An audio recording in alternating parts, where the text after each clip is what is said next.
السلام علیکم ناظرین، پروگرام اسلام اور انسان کے ساتھ میں ہوں آپ کا میزبان ریاض خان، اور آج جس موضوع پر ہم بات کریں گے وہ ہے اسلام اور عقیدہ توحید۔ اس موضوع پر ہمارے سوالات کے جوابات دینے کے لیے ایک دفعہ پھر ہمارے اسٹوڈیوز میں موجود ہے معروف عالم دین حضرت علامہ حافظ شفاعت رسول۔ السلام علیکم علامہ صاحب۔ وعلیکم السلام ورحمۃ اللہ۔ علامہ صاحب تھینک یو ویری مچ کہ ایک دفعہ پھر آپ ہمیں جان کر رہے ہیں اس پروگرام میں۔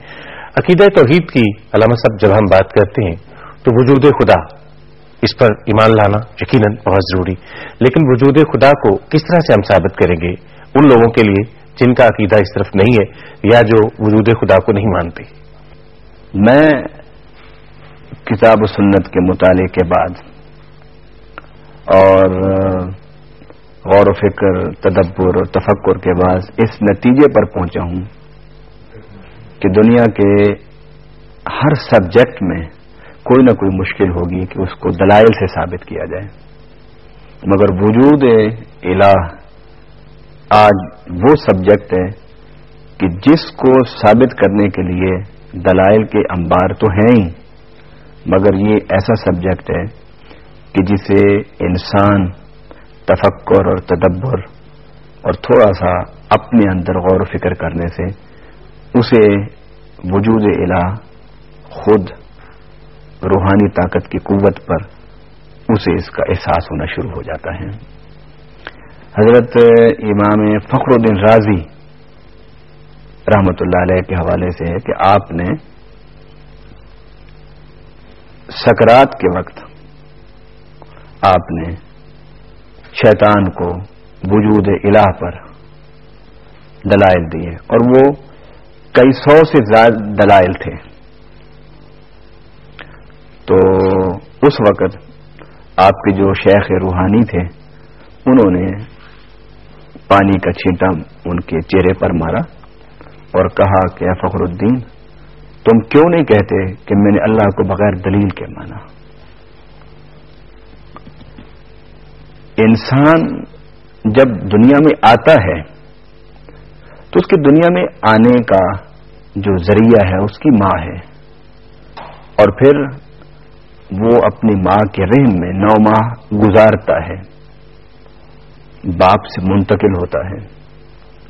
یہ سارا انسان کا پروسیس دنیا میں آنے کا، یہ خود اس بات کو انسان پر آشکارا کر دیتا ہے کہ تو دنیا میں اگر وجود ملا تو تجھے ماں اور باپ کے ذریعے سے ملا، تو کوئی نہ کوئی چیز کا وجود، کوئی نہ کوئی ذریعہ اس کا ہوتا ہے۔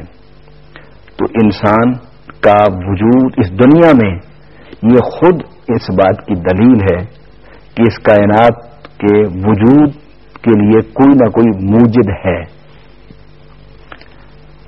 قرآن پاک میں اللہ تعالی نے اس کے بے شمار دلائل دیے ہیں، بے شمار اس کے ثبوت ہیں۔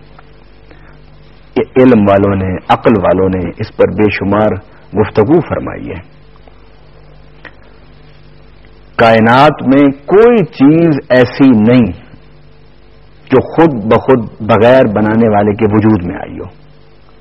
آپ ایک جہاز سے لے کر ایک چھوٹے سے پرزے تک کو دیکھ لیں، اس کا وجود خود اس بات کا ثبوت ہے کہ اس کو کوئی بنانے والا ہے۔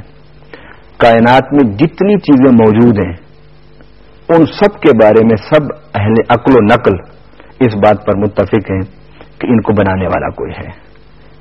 ماچس کی ایک تیلی تک کے بارے میں ماننا پڑتا ہے کہ اس کو کوئی بنانے والا ہے، اس کی کوئی فیکٹری ہے، اس کا کوئی کارخانہ ہے، اس کو یہ شیپ اور یہ شکل دینے والا کوئی ہے۔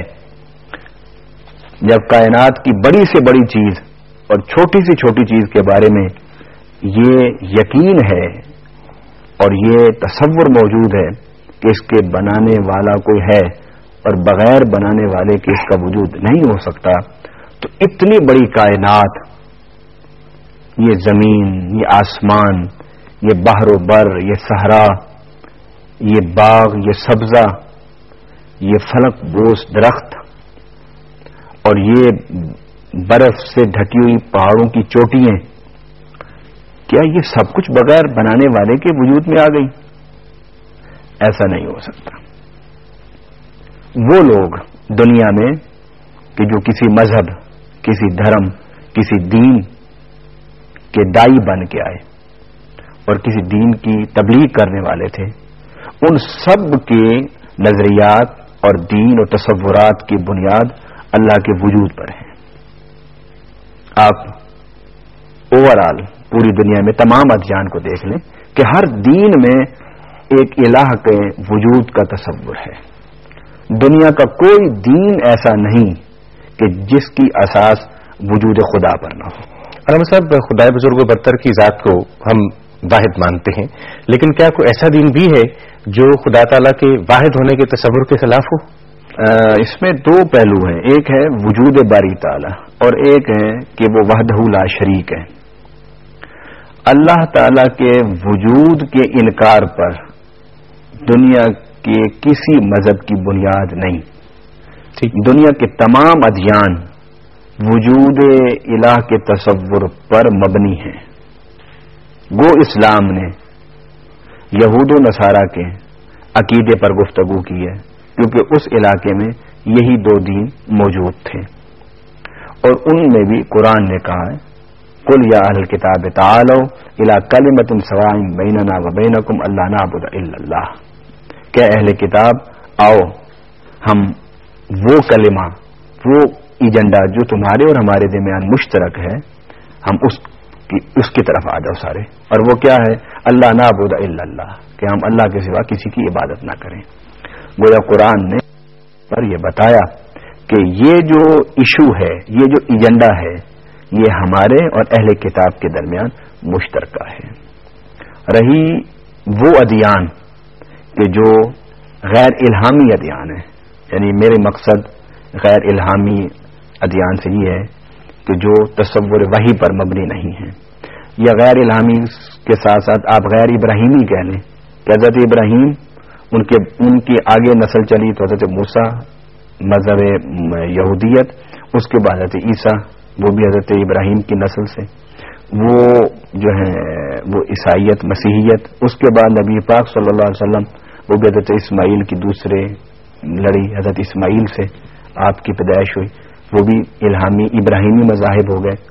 تو یہ جو جتنے ابراہیمی مذاہب ہیں، یہودیت، مسیحیت اور اسلام، ان کے بارے میں تو قرآن میں، سنت میں اس بات کا ثبوت ہے کہ ان میں تصور الہ موجود ہے. اور ان کے علاوہ